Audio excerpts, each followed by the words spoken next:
Hello everyone, my name is Marian Andey and today we're taking the 5th generation of Renault Clio for a test drive. Clio celebrated 30 years recently.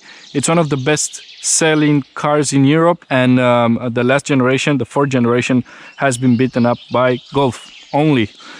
So we have high expectations of this car, and the new design should answer every complaint from us. Let's call it evolutionary design from the past generation. We have now this C signature for the headlights, like similar with what we've seen on Renault Talisman or Megane.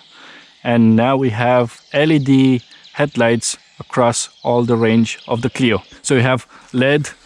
It says here LED Pure Vision, nice pattern above here, so it looks really fresh. We have these creases on the hood, so it makes the car feel more aggressive.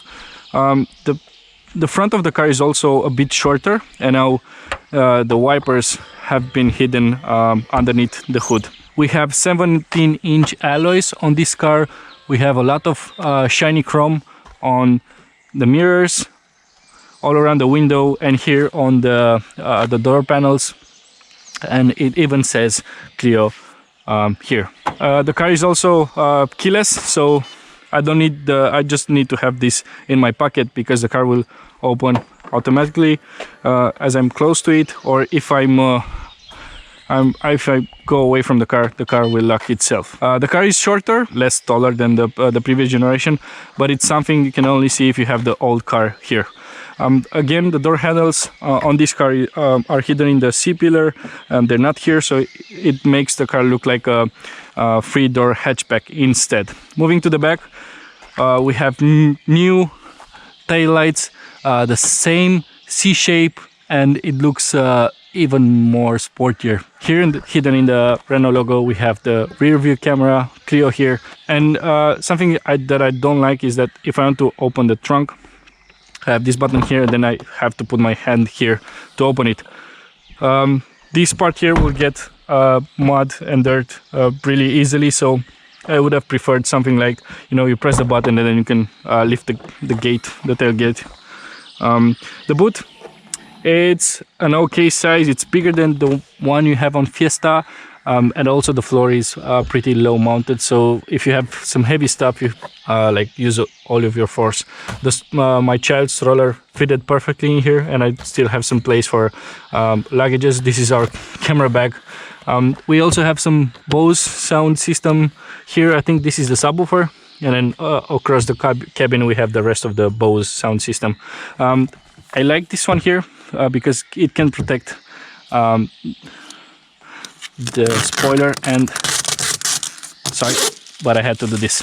We do have a real exhaust, so I appreciate that, even though this car is a 1.5 diesel, 115 horsepower.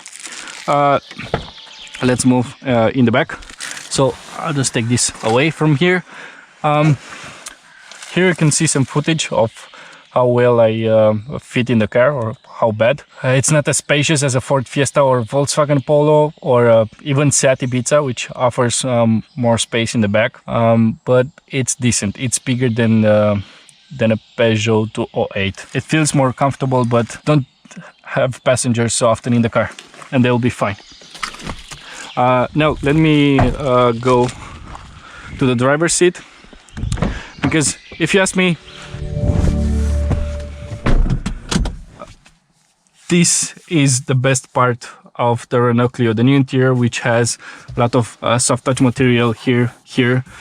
This two-tone color is really nice. We have some ambient light here in the door handles. Here we have this LED line, and also here above, so at night it works and looks really nice. We have the top of the range Renault Clio driving here, so we have this 9.3-inch screen in a portrait mode, and it's really fast. Let me turn on the screen.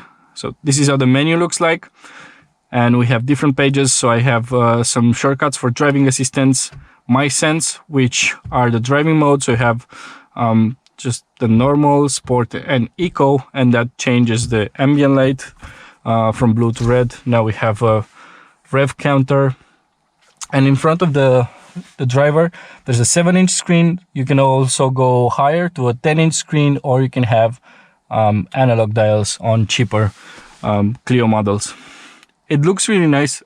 It feels premium also. The gear lever has been mounted a little bit higher, and now the gear changes are shorter, so it feels a little bit more sporty. The start engine stop button, it's here, and yeah, this is how the diesel starts.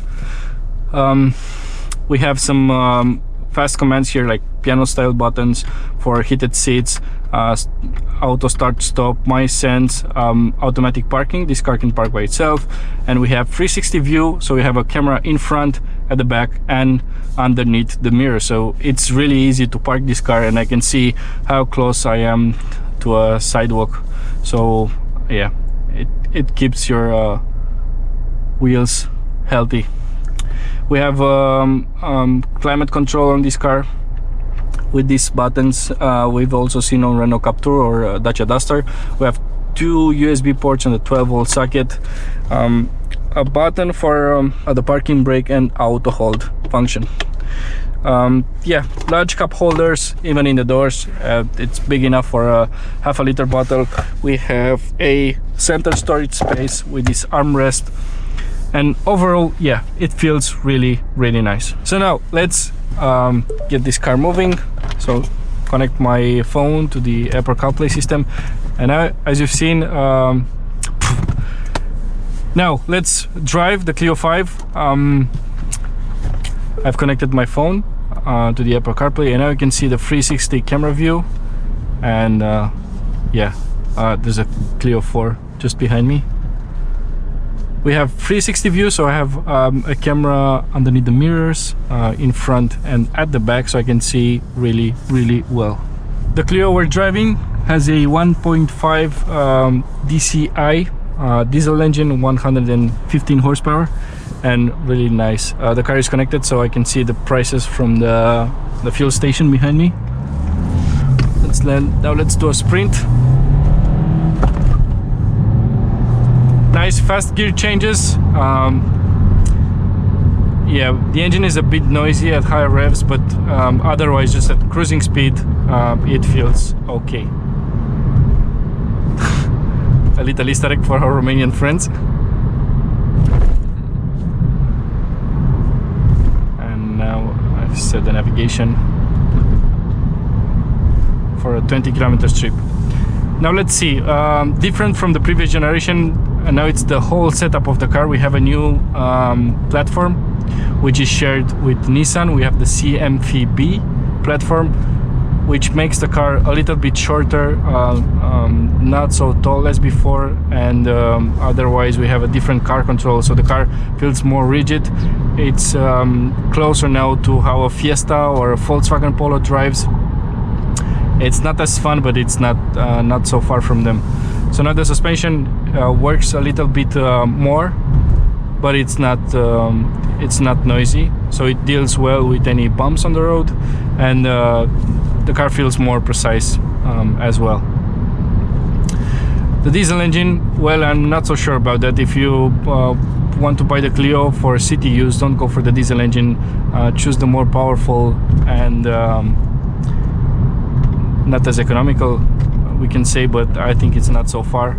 The 1.3 130 horsepower engine, which you can also combine it with a 7-speed dual clutch transmission. And now I can say that this car drives as well as a Fiesta or a Volkswagen Polo at a lower price. It has more space than a Peugeot 208, so I think now the Clio, as before, it's a really nice option. We have different safety systems on board, and as you can see, we have this menu here where I can turn on active braking or lane assist, and the lane assist has 2 modes of working. We have warning for leaving our lane, or it has also automatic lane keeping assistance. So if the car goes too much on the left or on the right, the car will center itself on the road, which is a really nice option. Also, as I said before, this car is connected to the internet, so I can see like real-time weather information, And yeah, this navigation system, this infotainment system is really nice to work with, and works really nice. The starting price for this Renault Clio is at about 12,000 euros, depending on the car you live in Europe.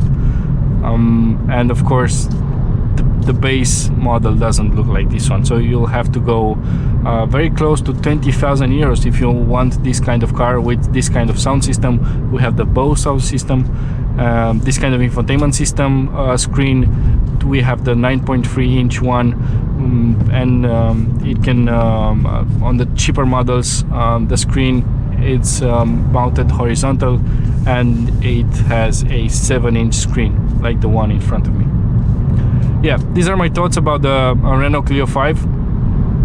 I'm curious if you already own this model, what are your opinions on it, and what made you choose this model. And see you on the next one. Bye.